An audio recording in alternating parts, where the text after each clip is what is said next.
Section 3.8, Parallel and Perpendicular Lines.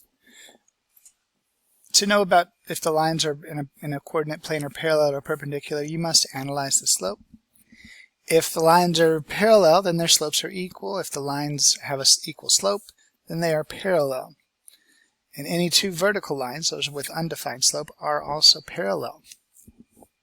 If the slopes are perpendicular, then the product of their slope is -1. That is another way of saying that they are opposite reciprocals.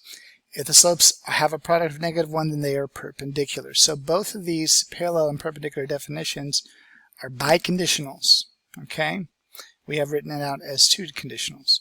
One last thing for perpendicular lines is a horizontal line is perpendicular to a vertical line anytime. So you have a zero slope and an undefined slope. That's why you don't have that multiplication situation. You can't multiply them because anything that's multiplied by undefined isn't defined. From an equation, our first example says, are these lines parallel, perpendicular, or neither? It says y equals -1/2 x plus 7, and x plus 2y equals 4. So the question is, what are the slopes of the second? What's the slope of the second line? And this is where you have to solve. So x plus 2y equals 4. I would have to subtract my x first, minus x. So now I have 2y equals -x plus 4. Then I'll divide by 2 everywhere. So y equals -1/2 x plus 2. Looking at this, I see a slope of -1/2. I see a slope of -1/2. They're the same. So my conclusion is that they are parallel. Okay? For our second example, we're trying to look at two equations, 3x minus 5y equals 15 and 10x plus 6y equals 9. I'm going to have to find each slope here. So 3x minus 5y equals 15 and 10x plus 6y equals 9. So I'm going to do it kind of tandem. Subtract 3x, -5y equals -3x plus 15, divide by -5, and you end up with a slope of 3/5. So y equals 3/5 x minus 3. Over here, 10x plus 6y equals 9.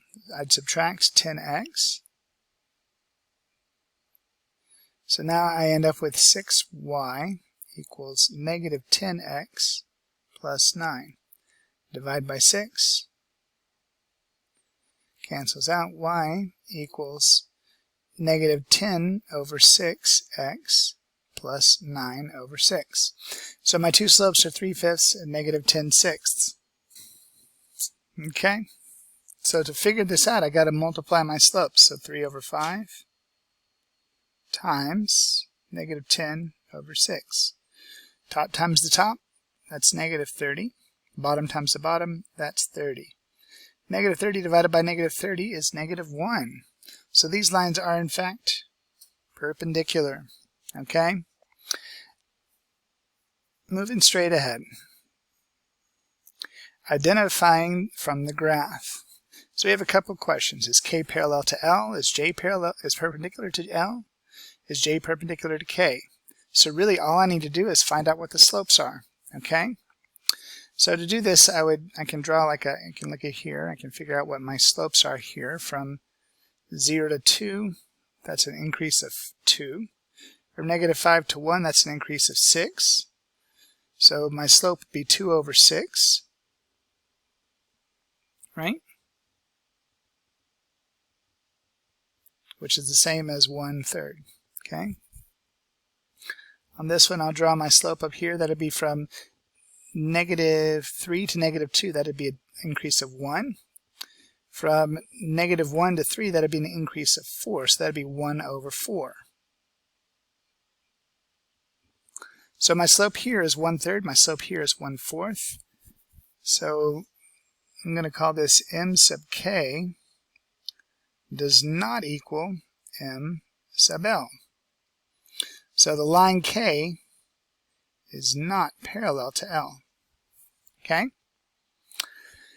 Now we're trying to find, is J perpendicular to either one of these? Well, I've got to figure out my slope for J. So here we go. So my value goes from -3 down to -6. That's a decrease of 3. And it goes over 1. So my M here is -3. Is J perpendicular to L? It's -3 times 1 over 4 is -3 over 4, which last time I checked does not equal -1. So no. Okay. What about K?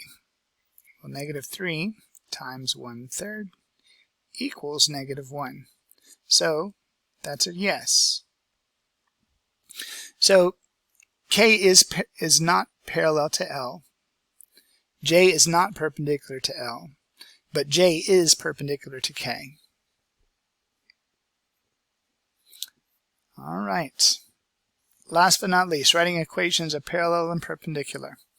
From the slope-intercept form, we know that if the line goes through 6, -2 and is parallel to -3x minus 2, how do you write in slope-intercept form?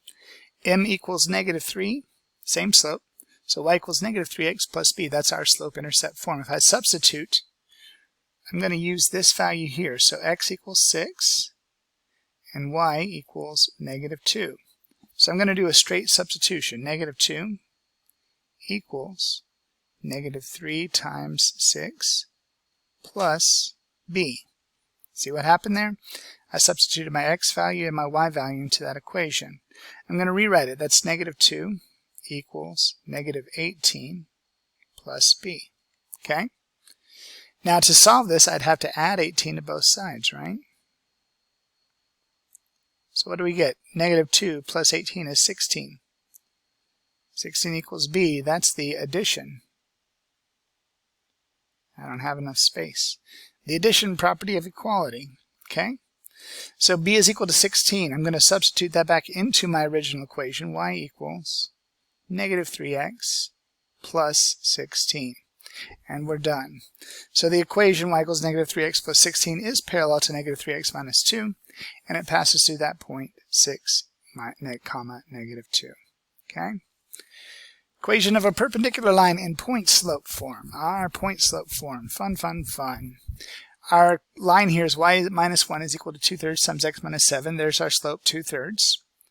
So our perpendicular slope would be the opposite reciprocal, so we have to be -3 over 2. My point slope form is always y minus k equals m, which would be -3 over 2, times x minus h. Okay? So remember, this is h, and that's k. So y minus k would be y minus 4 equals -3 over 2 times x minus -5. Simplifying things out, y minus 4 equals -3 over 2. That's x plus 5. Okay? And that's how you simplify these things, guys. Apologize for the handwriting. I'm doing the best I can. There we go.